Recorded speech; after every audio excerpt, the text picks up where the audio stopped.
I am your host, Jason Miles, and welcome to another episode of This is Revolution Podcast.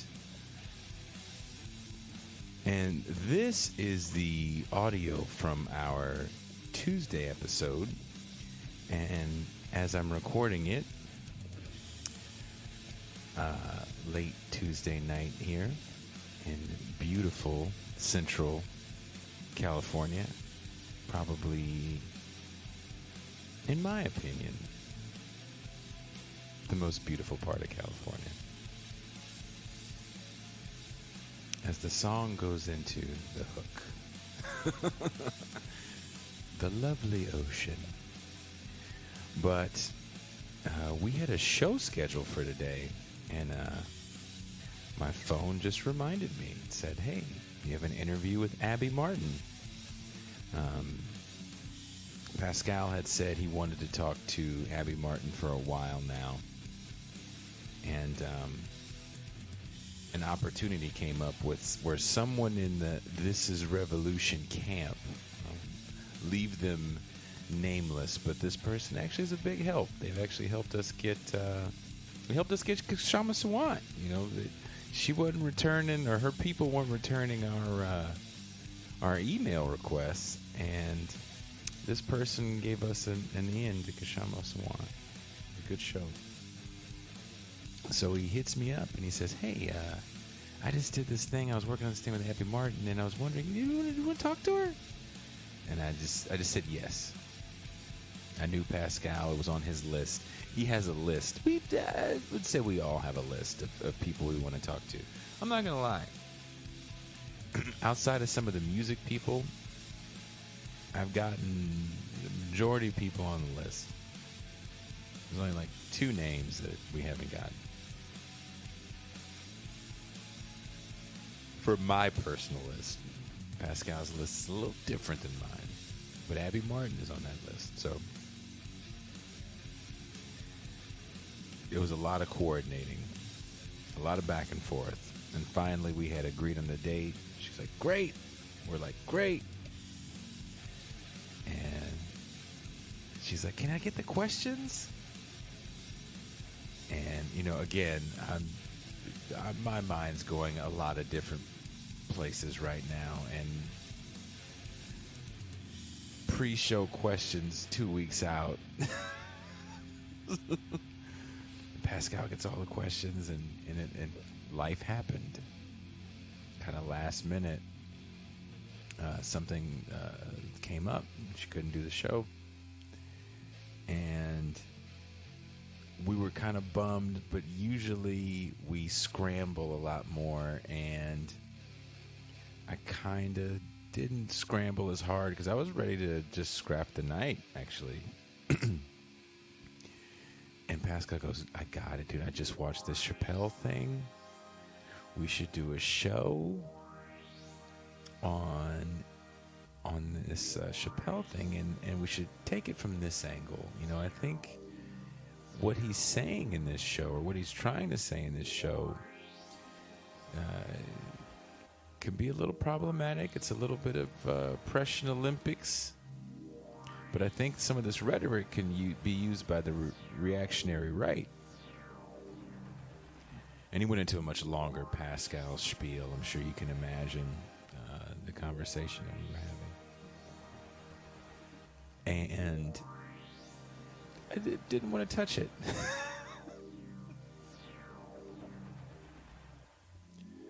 There is a lot of... As people say things like canceling isn't real, I would beg to differ. I am not from money. I can't go rely on another source of income right now. So if we said something and the internet said we were shitty people, it would really hurt.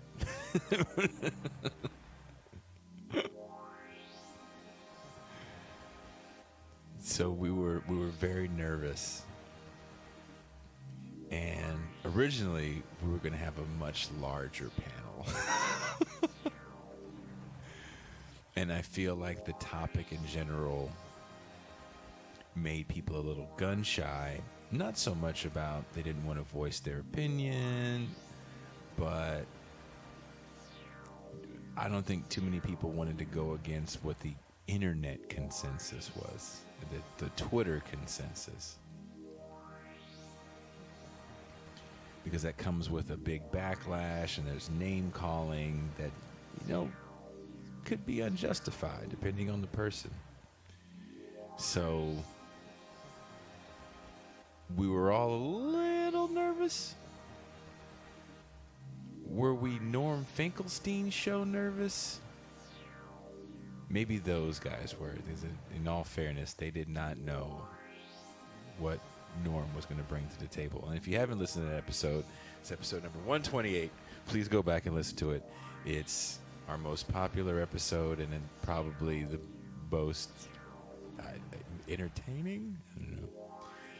But this was a good talk. A good friend of mine who I hadn't talked to in a while. I had to do the, hey, you want to come on? He actually opens for Chappelle and had been in Ohio. Excuse me, with him while he was working out the routine that is the closer. So he has a perspective on the entire routine and Dave, and is he transphobic, is he not? But it was a good show.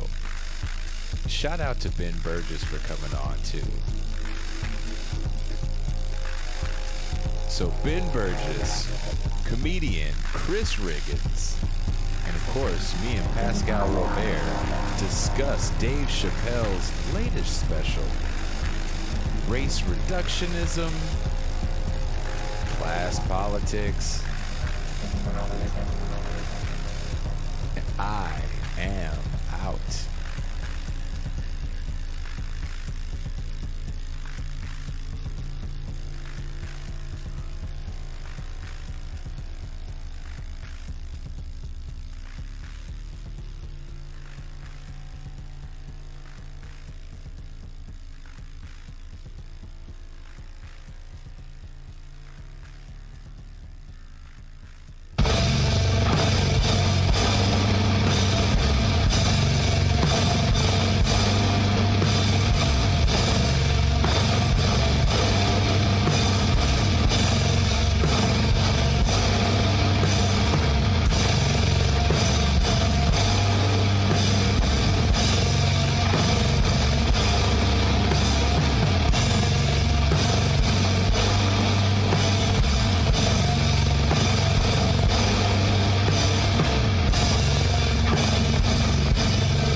Good evening, everyone, and welcome to another edition of This is Revolution Podcast.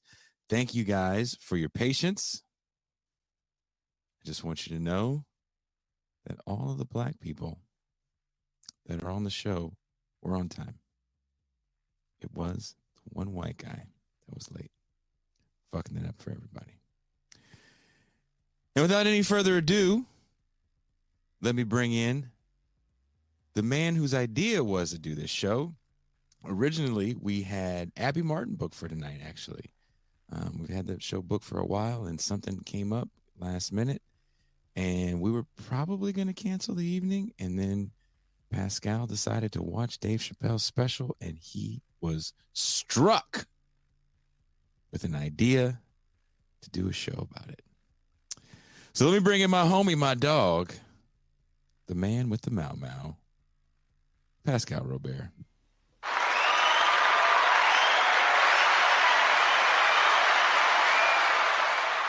Peace and greetings to the chat. Peace and greetings to the audience. Peace and greetings, Jason Miles. Well, Were you surprised we had to wait for the white guy that long? The person who had the CP time was the Caucasian dude. Yeah. And he's white as shit too. He's not wig or white. So you mean he doesn't do the human beatbox with like, you know? No. Don't even try to make him do it. But that being said, we made a little clip for today. And we didn't even announce who was going to be on the show because we didn't know who we were going to have, because some people said they were going to do it. And then last minute people said they couldn't make it.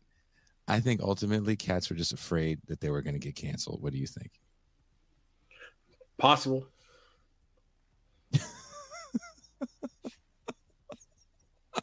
Very possible. I actually think that was really what happened. That cats were just hell of afraid. But I am glad I did get a friend of mine who actually opens for Dave Chappelle and who actually used to come on this show when I first started. So let's play this intro clip so we can get ready for what we're going to talk about tonight.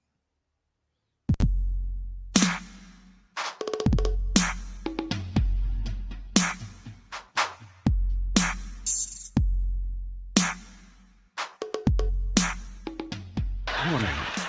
For viewers sensitive to issues of race, be advised that the following piece contains gratuitous use of the N-word. And by N-word, I mean nigger.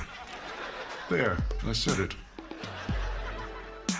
In his recent Netflix special, The Closer, Dave Chappelle opened a firestorm of controversy due to his attacks on cancel culture and the identity politics of modern America. Does Chappelle's comedy special cross the boundaries of acceptable discourse? Should such boundaries even exist? Has the political culture been poisoned with an intolerance that stifles creative freedom? Or are various groups trying to protect themselves from the harms of an intolerant nation? We'll ask these questions and more. This is Revolution.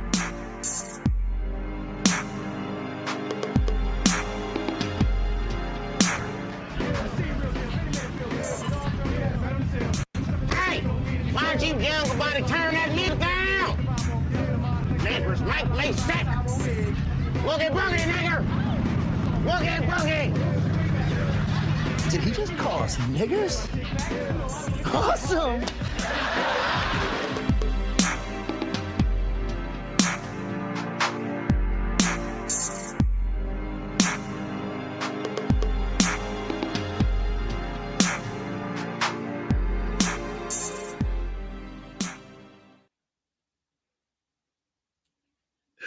Yo, the white boys at the end get me every time. Oh, I can't hear you. I lost your audio. I forgot I have to mute myself. I watched that like 10 times in a row when I did it. Our white person is having some login problems, and I have to get him on. So can you explain to people what you want to talk about, Pascal, while I send him? No problem. So as you guys saw by the intro that we did, that we were, I don't want to say compelled, but we were interested in having a conversation about Dave Chappelle's recent and most recent Netflix special, The Closer. And what prompted me to want to have a conversation about The Closer was I found the comedy special to be more a social commentary than a comedic piece. And I was very interested in having a conversation about why this particular comedy special, in my opinion, was going to be a cultural touchstone moment. And what I mean by a cultural touchstone moment, I think that good, bad, or indifferent, Chappelle touched into a particular zeitgeist in the current moment in the psyche of the American popular, not only popular scene, but the overall cultural scene. And I think it has to do with the fact that, one, we have a very, very divided society politically and ideologically. I think that, probably more divided than we've seen since the early 70s and the late 60s. in terms of the political discourse in the country. Number two, we have this phenomenon or perceived phenomenon of cancel culture that people are talking about. I think we should talk about whether also on this show, whether that's a real thing or not, or really it's just kind of an elite discourse. That we also have the advent of the conversation around wokeness, around woke culture. What is woke culture? Is it really a thing?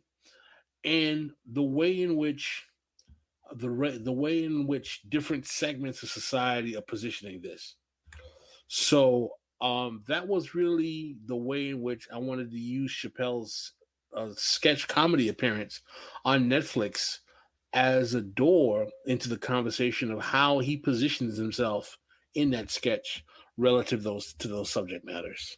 Well, let's bring in our guests. Our white person has arrived. Let's introduce him right now. Actually, you may know him as the man that is not afraid to give anyone an argument. He actually recently today wrote a piece about the Dave Chappelle sketch because people kept asking him constantly what he thought about it, since he wrote a book recently called Canceling Comedians While the World Burns. I was on his show last night and a couple weeks before with the Toure Reed. He is Ben Burgis. Oops.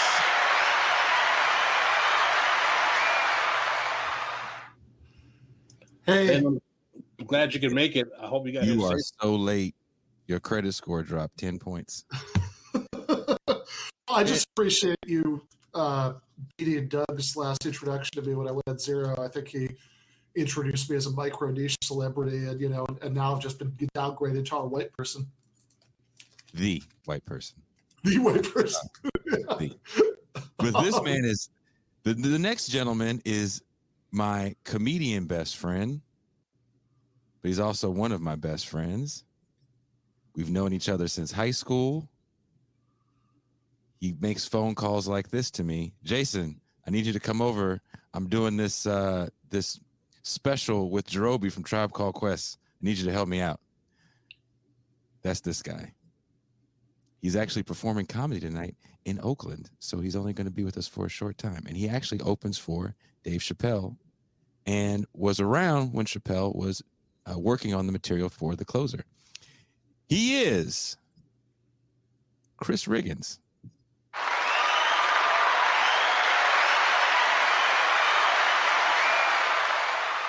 I don't hear you, Chris. You muted yourself. You muted yourself.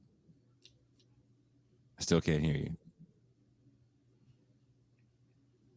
That's what happens when you do this shit on the phone. You got to fantastic. You got to unmute yourself. I'm going to try to fix this guy's problems. Pascal, talk to Ben. Ben, since I have not been dispatched to talk to you. So the question I wanted to ask, I'll start off by asking you, Ben, is that I know you read your book, Canceling Comedians While the World Burns. And I also know that you're generally not a fan of canceling David Chappelle. My question to you is that, do you think that Chappelle's comedy sketch, this particular one, is a cultural touchstone moment? I referred to it in that way and I have my reasons for doing so. Do you agree with my assessment that this particular sketch is a cultural touchstone moment? Yeah, maybe. I mean, I guess maybe I'm not 100% sure what you mean by that. I mean that he is touched into a kind of moment in the political, or the not just political, the social zeitgeist that has kind of hit a vein that many people, whether or not they are students of politics or observers of politics, they all seem to have an opinion on, and they all feel very strongly about. So it's not something that's kind of being dismissed by anyone on any side of the fence or in the aisle, and everyone seems to be energized in some way or other by it. Yeah, I mean, I think in a way that might be true. I'm always really curious when people are hot and bothered by something like this. Whether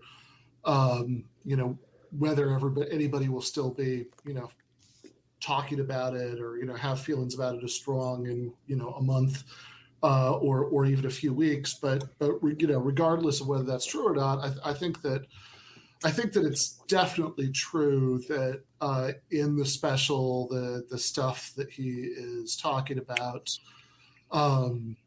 there's a reason that it was such a flashpoint, when it came out, that he is going over subjects that it feels like right now everybody is intensely interested in one way or another. Hey, Chris, you were there. A lot of this stuff was getting worked out. Did you guys have any idea that this special would go over like that it's going over now, or? I mean, he's Dave Chappelle. Of course we did. You knew it was going to make a buzz either way. Come on, fucking Dave Chappelle. It's one of those things with comedy. It's like, I watched him practice a lot of these jokes, and I mean, they weren't all polished. I'll be real. I haven't seen the finished version yet. I'm kind of waiting for the hoopla to die down, because a great comedian by the name of Dave Chappelle told me not to sit around watching a bunch of comedy specials because it leaks into your own writing. So, I tend to stay away from till everybody stops talking about it. But, he built these jokes over a course of a couple of years. And, you got to understand about comedians, these jokes always come from experience, always come from, what they've been going through. Every comedian talks about what they've experienced, what they're going through. So Dave is no different. It's just that Dave has a way larger platform when it comes to doing that. So, I mean, I don't think anybody knew. I don't think it's a matter of anybody knowing that it was going to make a big hoop. I think it's a matter of just nobody gave a fuck. You know what I mean? It's just a matter of Dave Chappelle's a comedian. He's going to speak his mind. He's going to say what's on his heart, and you're going to agree with it. You're going to disagree with it. You're going to love it or you're going to hate it. And at the end of the day, each side is valid. If you don't like it, your feelings are valid. If you love it, your feelings are valid. If you know what I mean? It's just a talk of, with yourself. What do you feel? If you don't like it, don't watch it. Don't support it. You've definitely pissed a few people off in your time telling jokes. I have been with you when you have. I'm in Facebook jail right now. Both pages. I've been with you when you've killed crowds. I've been with you when you've pissed a few people off. Do you ever think there's a line? Yes. Everyone has their own line, though. And I don't know your line when I'm on stage. So if I'm telling a joke on stage and it's offending you, I do deeply do not want to offend you. But at the same time, I didn't know you was going to be here. I didn't know, what I'm saying? It's not personal. It's not directed at you. But there is a line. Like, for instance, like if I'm doing a show and it's a room majority of women, especially black women, I have a joke where I say the word bitch several times. Depending on how many women in the crowd, I may leave the word bitch out a few times. Not because I don't feel comfortable saying, just because I'm like, you know what? They came to laugh and this word might be triggering over and over and over again. So say it once for the laugh, they get it, and then I can leave it alone. I don't have to say it again. It's not a word I have to say. So, the line is with myself. You know what I mean? I draw my line in comedy as far as I'll go, because I can only draw that line. People are going to dislike or like whatever I say, no matter what I say. So I've just come to the conclusion that I have to draw my own line. I want to ask Chris and Ben a question. Do you think there is a political nature to the comedy that Chappelle did in that special, or that he does overall? Define political. Because right now people use the word political as political as in addressing issues that deal with policy, distribution of resources, social behavior, the way in which institutions deal with human beings, or the way institutions look at human beings in American society. Yeah, I mean, like I think 846 certainly was, and parts of this were. I mean, like he has a whole riff on the North Carolina bathroom laws. So I whatever you think about it overall, I mean, there are definitely at least parts of this special that deal with that. Although I don't think that in your definition of political, which I like, right? I think that's a good definition. I don't think that in that definition, probably most of the special was political, but I think that there were parts of it that were. Chris, what about you? Do you think that there was some aspect of the special or his comedy overall, since you didn't watch the whole special, that is somewhat political? I definitely believe, I guess for me right now, I'm in a place where you hear this word political so much in terms that are not political at all. Like people say you're making something political, or you're politicizing things, or something that's, you're bringing politics into something. And, in my opinion, unless he really just talked on Biden and Harris and all that, I feel like what he was doing was more social. And I guess everything has politics in it. But to me, no, I don't feel like he's a political comic. I feel like if you want political comedy, you go to Bill Maher, you go to Jon Stewart. I don't know if necessarily Dave is politically, comedically doing this. I think it's just his social take on what's happening in the world. Do you think it's more of, I kind of see that too, because politically he's never really had the best politics. So I think it's more social commentary that people want to make a greater deal out of than it really is. Do you disagree, Pascal? Yeah, I definitely think it's social commentary. My first reaction to this to the special, well, I felt that he was doing more social comedy than actual comedy, more social commentary than comedy. I believe that there was definitely a strong social commentary component to the special.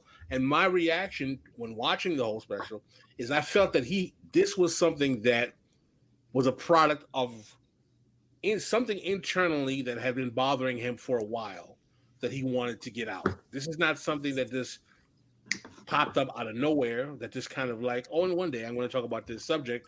I think that there's something that internally he's been dealing with inside his psyche, or something he's been viewing, that he decided to push these particular buttons. And I do believe he's intentionally pushing some buttons. Now, we can get into the question as to why he's particularly pushing these buttons, right? And I think that's a fair conversation. Like the conversation, I think a question needs to be had is that, does Dave Chappelle have a particular fixation or reason that he believes needs to have a fixation with the LGBTQ community? I mean, he does say in the sketch that this is the last time I'm talking about y'all. So the question becomes, why did you feel the need to talk about, quote unquote, y'all being the LGBTQ community in the first place, and, as a community? So what I'm saying is that he sets up a dialogue in the special where this particular community, if you want to call them a community, is a group of people he wants to address. So he obviously feels a specific reason why that is.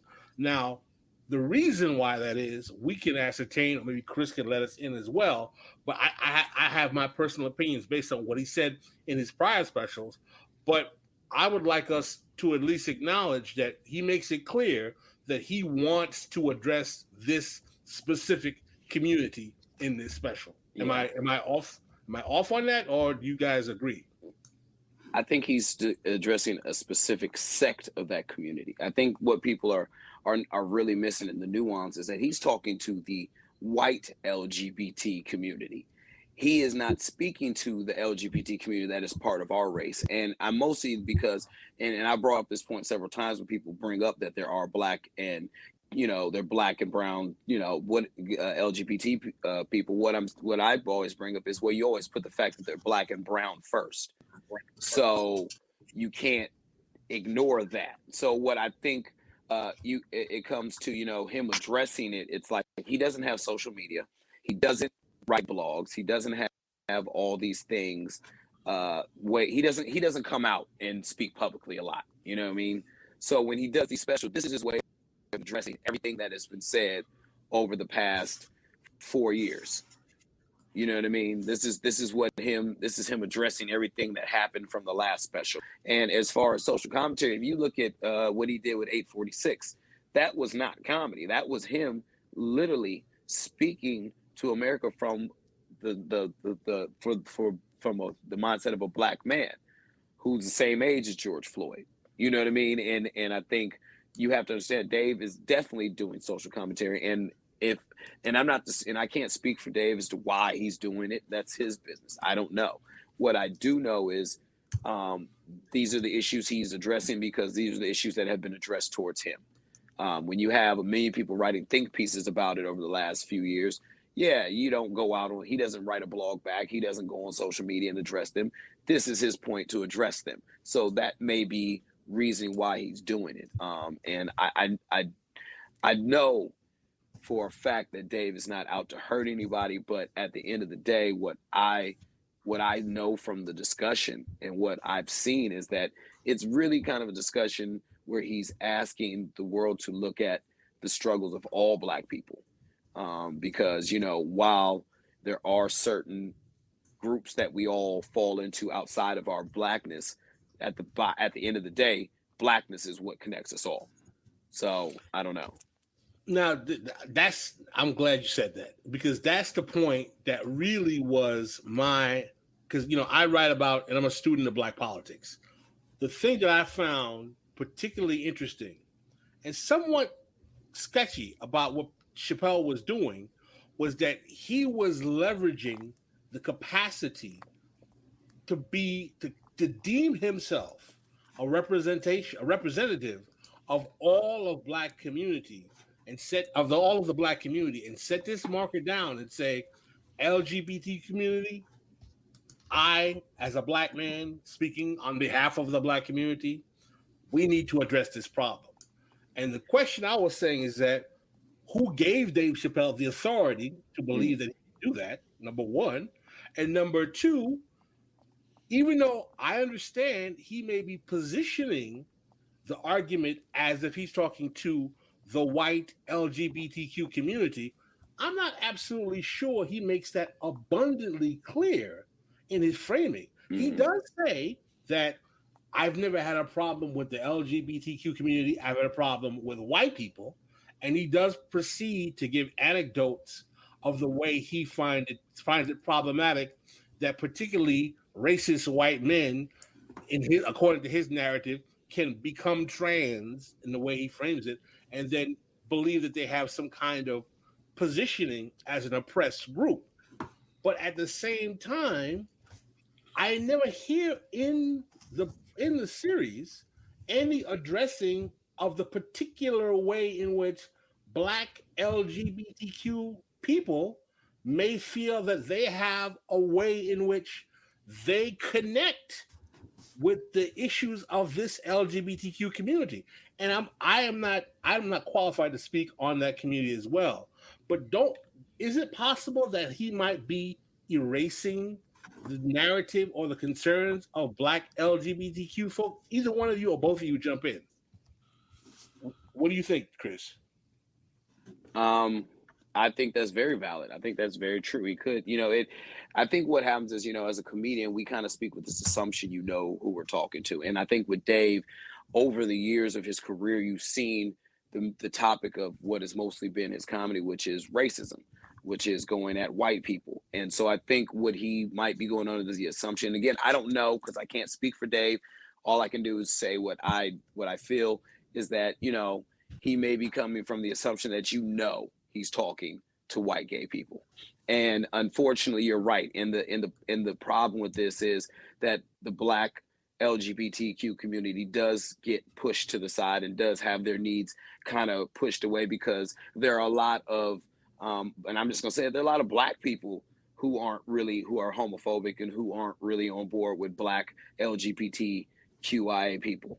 So it boils down to a point of like, yeah, those people can definitely latch on and use his messaging to push an agenda that will further stifle the movement of the Black LGBTQ community in America as they try to find a place in the white LGBT community, because definitely it's complicated. You know what I mean? To be Black in America, to be a Black citizen in a country where your race disqualifies you from a lot of things, but then you also have all these other aspects of life that you fall into. where you're gay. Now you have racism and homophobia, where you go out into the world and you're called a nigger, and then you're called you're called a fag by everybody else. So it's kind of like it's a double whammy. So in what he's doing, there's definitely a chance for his message to be misconstrued and actually missed over completely. And that's kind of what happens. People kind of miss the whole message when they get emotionally offended, and that's how anybody is. We're all like that. So yeah. I want to pivot to Ben, but let me just follow up with Chris. Chris, do you have any problem at all with the fact that Dave Chappelle feels that he can leverage the political will of a whole race of people at that moment in his comedy and kind of, I don't want to, if I'm wrong, correct me, kind of make it this kind of Black community, LGBTQ kind of binary kind of thing? That's one of the things that I found kind of problematic, is that he feel that like what I have a problem with what I call racial ventriloquism, is that, the chosen Negro who gets to speak for everyone else. I tend to think that paradigm doesn't work for Black people ever, no matter who it is or how good they may be as the ventriloquist.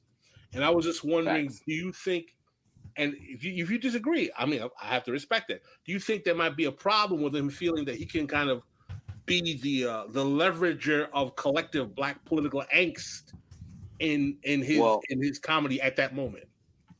Well, from what I can say, I can't say that he feels that way. So I don't want to say that that's how he feels, because we don't know. He might not really feel that way, but at the same time, I think it's more of a responsibility thing, because there's a lot of people that do feel the same way as Dave Chappelle, and there's a lot of people who don't. I think the thing is, he has the largest voice of the people that feel that way.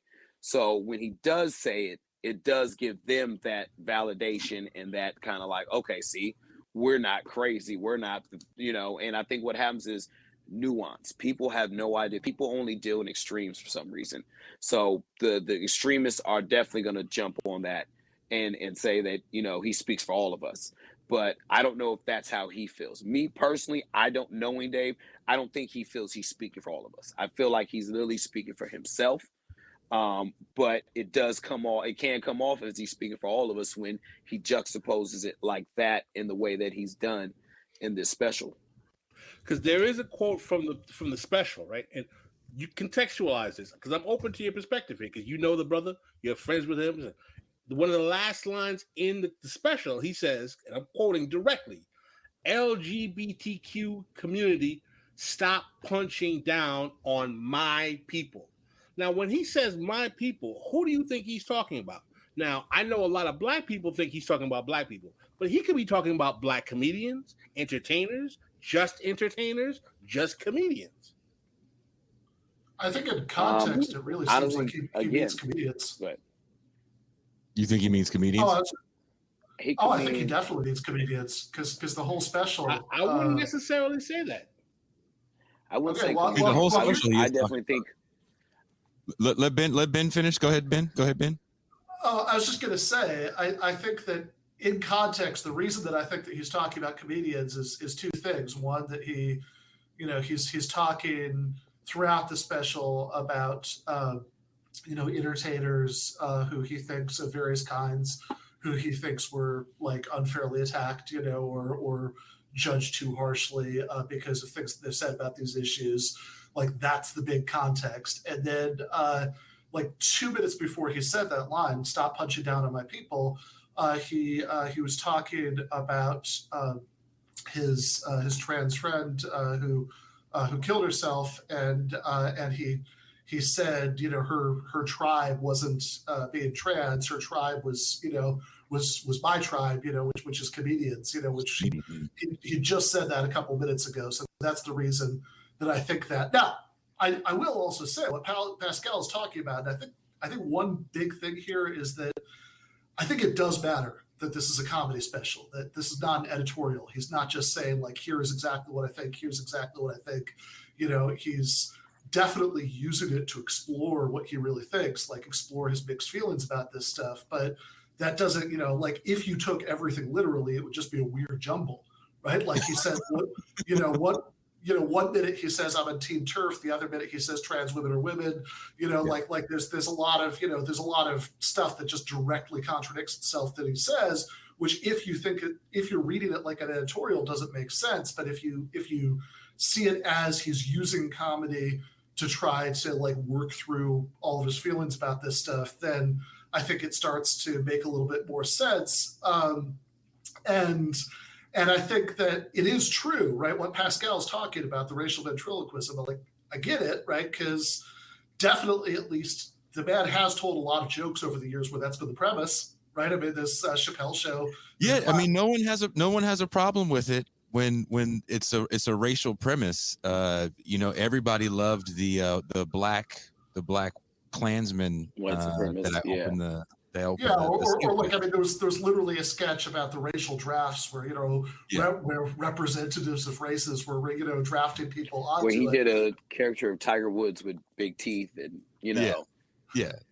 And it's what's interesting to me is that for some reason, people have projected onto guys like Dave Chappelle that he is more than a comic. And if you've followed his career, I don't know why the guy that did Half Baked all of a sudden is a voice of social commentary for a people and a nation. I mean, there's things that he did in the Chappelle show that I thought like kind of resonated. One of the first times I heard someone talk about healthcare for all was on the Chappelle show. I think in his first or second season, he made a joke about that. That's what did it. That's kind of what did it was the Chappelle. Because like, here's the thing. If we think about images and how people's images change throughout their careers, for instance, when Ice Cube came out, when we were kids, Ice Cube was a gangster rapper. For sure. He was talking about shooting niggas and doing all kinds of crazy shit.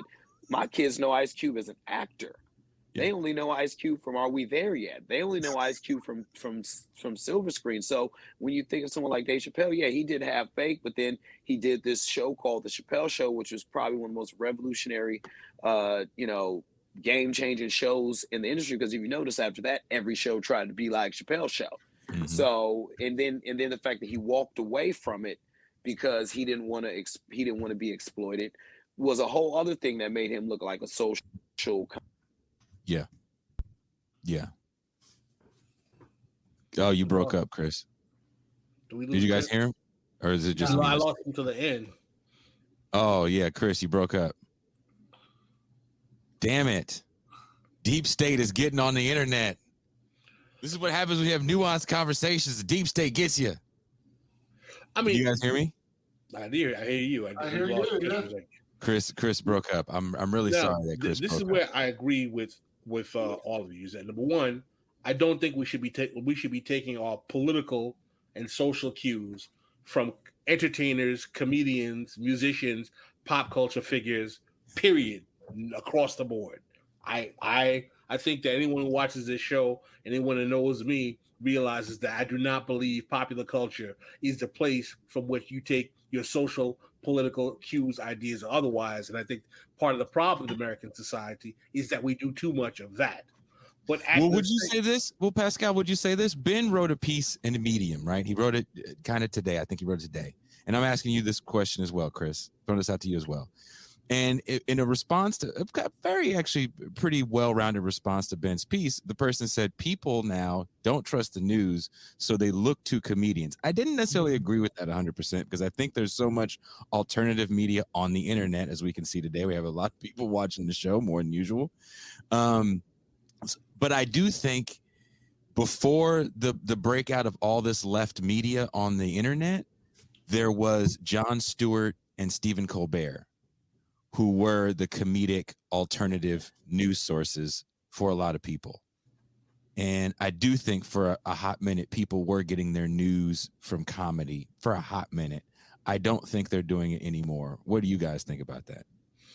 I think that there is a general aspect of American society that's not particularly new, that I would argue goes back even up until it goes back to like, you know, Frank Sinatra doing commercials during like World War II, where there is a way in which celebrity has been used in American society with the rise of, you know, film media, you know, analog media in all forms, in which celebrities are used to convey social and political commentary.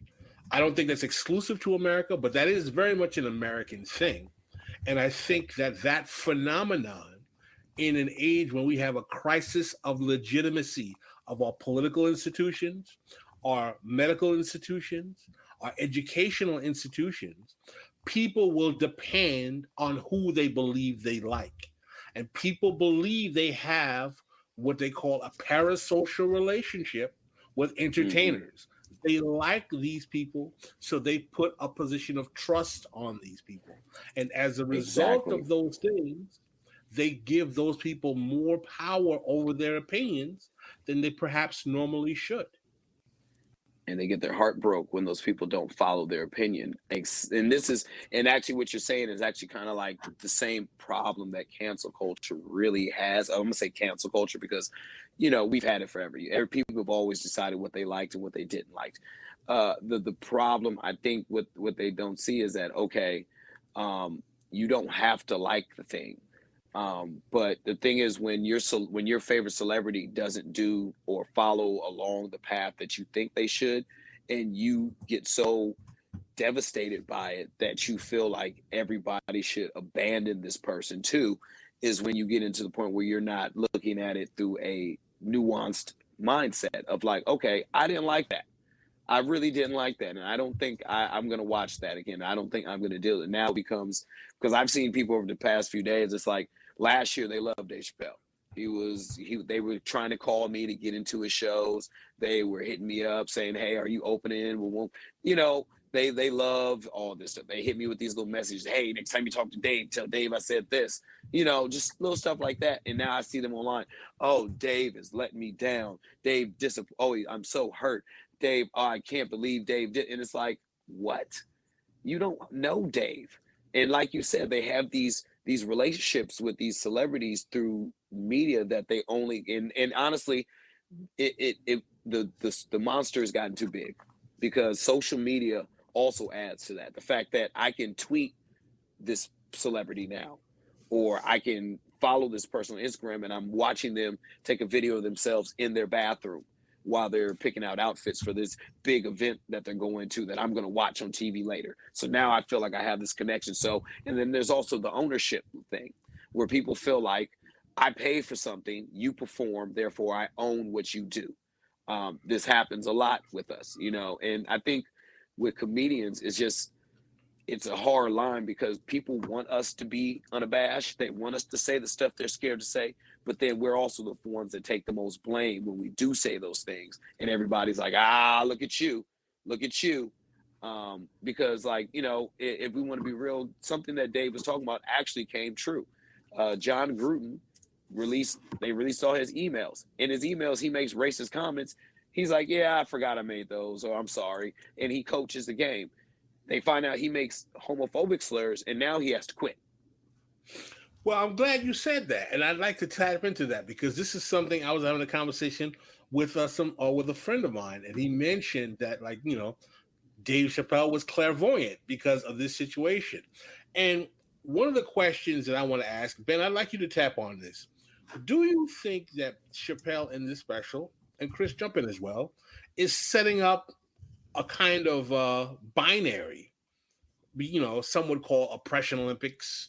Well, you may not want to get that pejorative, a binary between LGBTQ people and Black people in some aspects of his comedy. Chris, you can jump in as well. Before Ben responds to that, Chris has to go. He actually has a show he has to do in Oakland. No, I keep going. I got some seconds. Oh, okay. Well, I'll shut the fuck up then.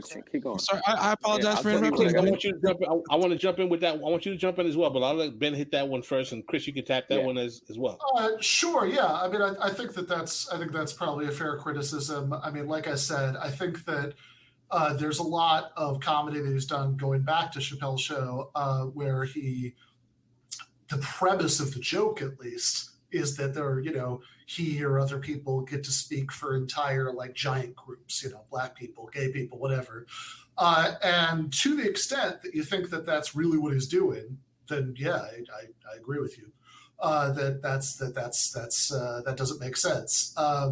for exactly the flip side of the reason that Chris said, that, you know, that the same reason it doesn't make sense for people to be, you know, to you know, think that this person they've never met, you know, it's like hurtful that, you know, that he disagrees with them.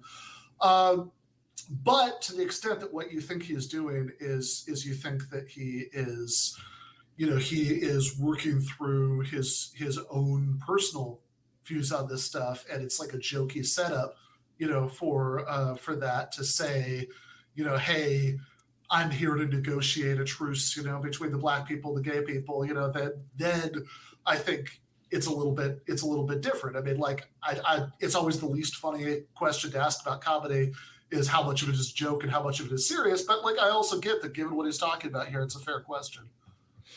Chris, do you think he's kind of setting up, because you brought me kind of to this question with your statement? Uh-huh. Is he setting up this kind of binary where is Dave Chappelle saying, listen, there's a hierarchy of oppression in this country, and my people, the black people, are not at the top of the hierarchy, and the gays are, the LGBTQ are at the top of the hierarchy, and I got a problem with them being at the top of the hierarchy. Do you believe that Dave Chappelle is making that type of statement? I'm asking your opinion.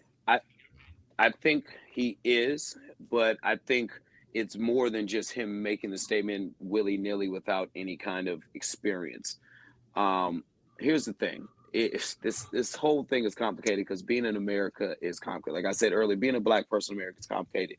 One thing he said in one of his specials that I definitely agree with, and I think is something that we need to look at, is that if there were no white people part of the LGBTQ community, would they get as much?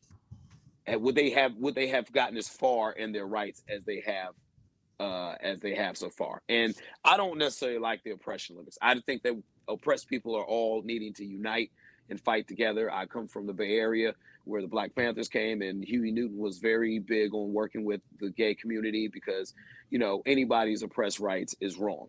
But when you're talking about America and you talking to black people, you do kind of have to keep that in mind, that, you know, we have had to set this country on fire just to get justice for one person. We had to, I mean, and I'm not saying that, you know, the pandemic didn't help seeing that everybody was home, but we basically have had to riot, die, burn, do all these things to get something, and it's not happening because we are simply one color. And I think when you think about the LGBT community, you have people from all races that make that community. And if you have white men in any community, they have the white privilege, straight up. White, straight, gay, doesn't matter. They have that white male privilege. And if they use it, they can get things done a lot faster than, say, me and you going out to protest and march for our rights. You see what I'm saying? But at the same time, what I find interesting about that is that poor, gay, white, or black, or LGBTQ people aren't exactly feeling the fatback and biscuits of this LGBTQ rights. They're getting ground to powder. I would agree with you, there are a lot of very wealthy, elite LGBTQ people who are riding the wave of these movements, and definitely are getting the limousine treatment in terms of the benefits from them and being spokesmen from them. But I don't see I don't see much people advocating about the fact that I think that's what kind of the world that Dave Chappelle lives in. And I think a lot of people don't exactly. Really I was going to say that the gay people that he are around and he is witnessing are on that level. The ones on the street with us, we see the nuance, we see the level, we see it. But for him, he's up here and he's like, these are the people that are part of the problem, because they're the ones that control what's going down to the ones beneath them. So, you know, it's just like him speaking out, they are using their platform to, you know what I mean, do things and use a movement to get what they want, but they really have no interest in the people in the movement. He sees more Alyssa Milano than he sees, you know, any real woman in a struggle that might say Me Too, right? Because that's the world that he's in.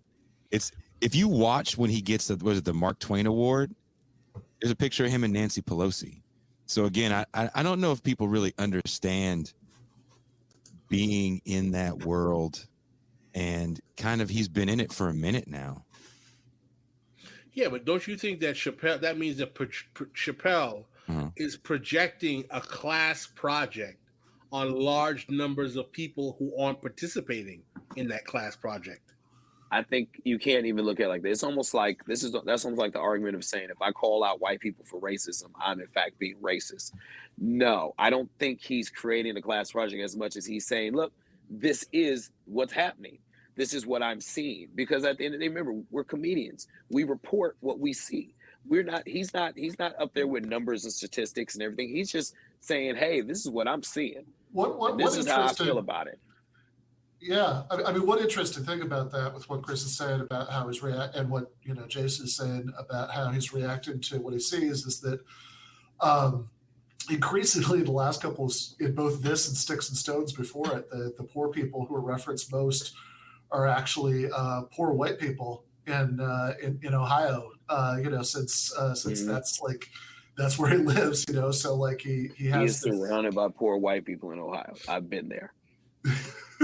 So on Sticks and Stones, he's got this extended joke about how poor white people love heroin, and he says he says Ohio is an old Indian word for poor white people country, and there's a little bit of that in this special too. He says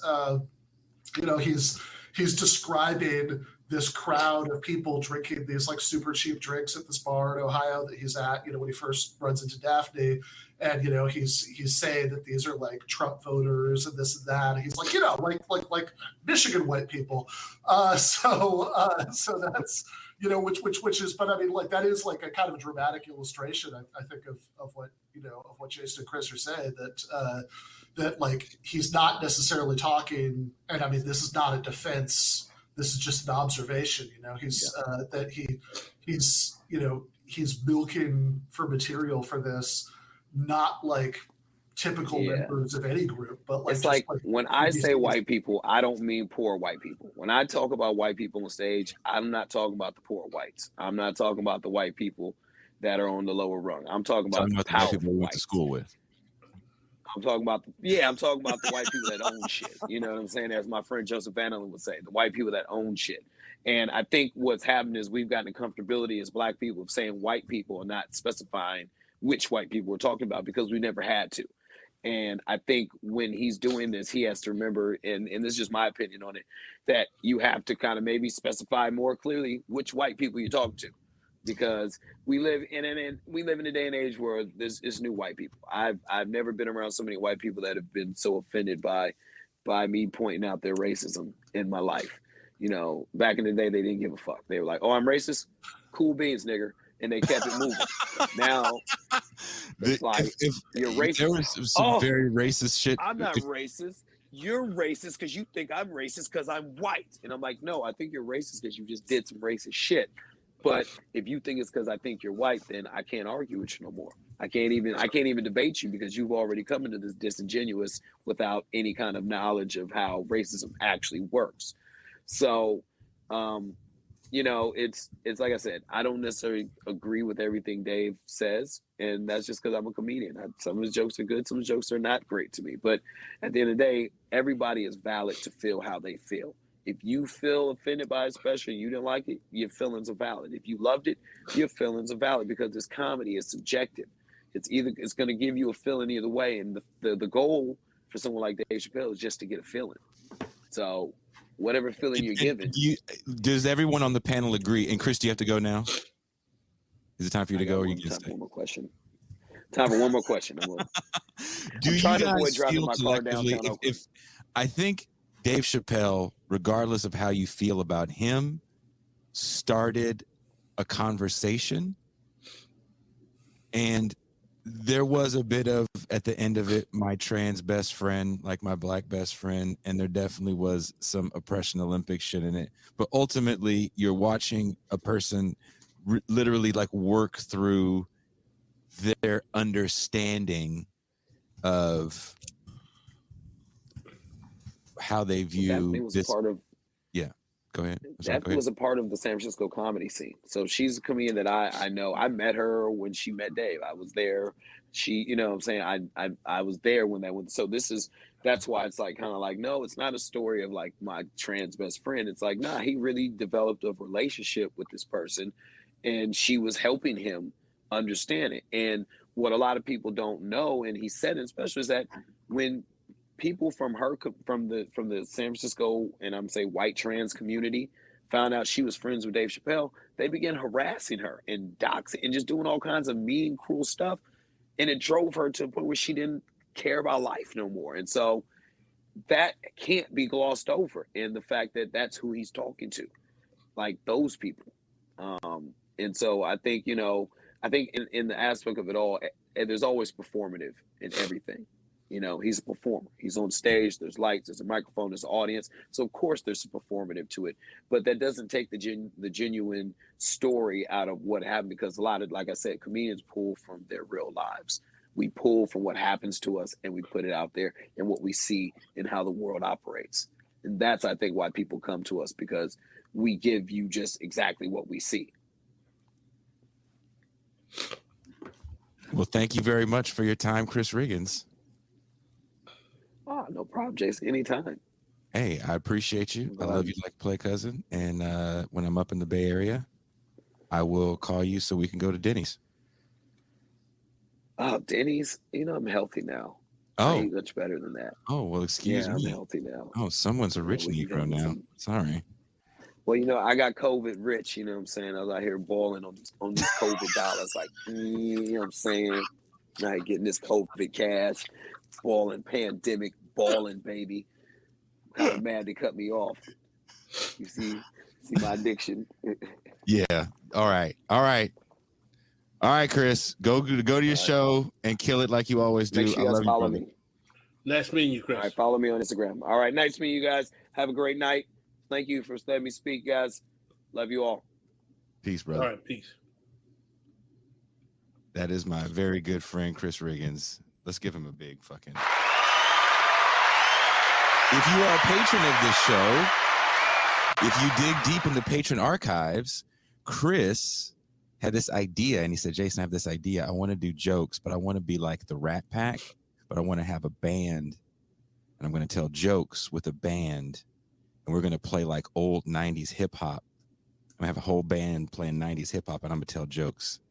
And we recorded that at the studio while I was there, so I actually have the audio of that, which is really cool. So if you're a patron, that is up in the patron after hours. And speaking of the patron after hours, I don't know if Ben knows this. I paid a bunch of money for a phone system. Oh, yeah. Call screener Jean Bajlan is ready to help me screen calls for the patron after hours, where we can take people's calls that want to yell at us about what we said wrong, what we didn't get right, what we don't understand. We're here for it. But your ass only has 2 minutes, because I do pay for it, and the motherfuckers make me pay by the second. People think that I'm upset. Actually, my allergies are getting on my nerves. That's why I'm looking so annoyed right now. I just got like a major allergy burst. It has nothing to do. I enjoy Chris's commentary very much. So my allergies are like acting up right now. Ben, are you going to be able to join us, or do you have husband shit to do? No, I'm happy to join. I do want to say, and actually, by the way, for a second. Yeah. Can you hear me? Okay. Yep. All right. So, you're going to send me the link for the after hours, so I can send it to GTA patrons. I know we've got I'm not sure how many of them are patrons, but I've got about 150 people watching there right now. But okay, yeah. So if we're wrapping up, I do just want to say because I know that a lot of people want barely touched on some of the stuff. Say it again, Ben. You got cut up. You got choppy. Damn it. Okay. Man at deep state. Yeah. So before the deep state, saying that that I know, I'm sure there are lots of people right now, who might be watching this on This Is Revolution or GTA, who are thinking not unreasonably, hey, they barely touched on some of the stuff that people are most upset about from the special, and fair enough. I mean, like there's enough going on here that you can't really get to everything, but in an hour. Yeah, you can't get to everything in an hour. I mean, we didn't even say the word space Jews, which comes up repeatedly in this special. But I did earlier today, because I knew I wanted to kind of get my thoughts together about some of this stuff, because I knew I was going to be talking to, you gentlemen about it, and so I did write up like a little review of it. It's since I knew like Jacobin wants no part of any of this, so I didn't try to send it to them. I just put it up on Medium, so you can go benburgess.medium.com, and it's right up on the top. But what I tried to get into most of all is, I think, the thing that most of it centered on, which is like not the racial ventriloquism issue that Pascal's raising, which I actually think is an extremely valid thing to raise about this, or the oppression Olympics part. Although again, I think trying to figure out what he's saying about that and how much he's feeding into that, I think is extremely fair. But what I really tried to focus on was some of the things that were quoted and a lot on Twitter as evidence that he was just being, openly and gleefully transphobic, the I'm on Team Turf line and stuff like that. And why I think that, without defending everything that he said, why I think that when you actually watch the special, you get a very different impression of why he was, of what some of that stuff meant, how, when somebody is doing stand-up comedy, it's not the case that all or even most of the sentences that come out of their mouth are like, this is literally what I soberly think. He had, like, on Sticks and Stones, he said, I'm a victim blamer. That was a line, that was a line in there. And he does a lot of this kind of thing. And I'm not telling anybody that if they're offended by this, they're wrong to be offended by it. Because, I think you should, especially people who've had to experience things, like oppression of trans people, which is very, very real, that none of us have. Then, I think that, I think I'm certainly not going to tell anybody from that background how they're supposed to feel about it. Or that, it's not completely up to them to decide, this is not cool. I don't like this guy anymore. All reasonable, I think so. But I would just say that the impression that you get of what some of these lines were doing in the special, and whether he was actually calling himself turf or whether he was actually trying in a weird way, through the medium of this kind of, rough comedy, to come to a place of greater empathy and explain why it is that that he's actually evolved on this issue, and what that relationship to Daphne meant on him, and where he ultimately comes down at the end of the special. And by the way, far from being this just edgelord just trying to piss people off for the sake of pissing people off, one of the last lines of the special is that he's not going to joke about this anymore until he's sure that everybody's laughing together. Which, whatever you think about that, you can think that he fails in the project that he lays out in this last special to try to come to that place of greater empathy and mutual understanding. But even if you think that, that's just very different from the impression that you get from reading the summaries on Twitter. So I just wanted to say that for people who are not patrons of either show, and who are not going to see the after hours people yelling at us and us responding, I just wanted to lay that out just a little bit, and to say, you can go read the Medium piece. I stuck it in the episode description on GTA at the beginning, and you get the long, the long version of that there. Well, we will see you guys shortly. It is patreon.com/Bitter Lake Presents. If you're not a patron, then be one, or you'll miss out on all the fun of watching Pascal not yell at people that call in.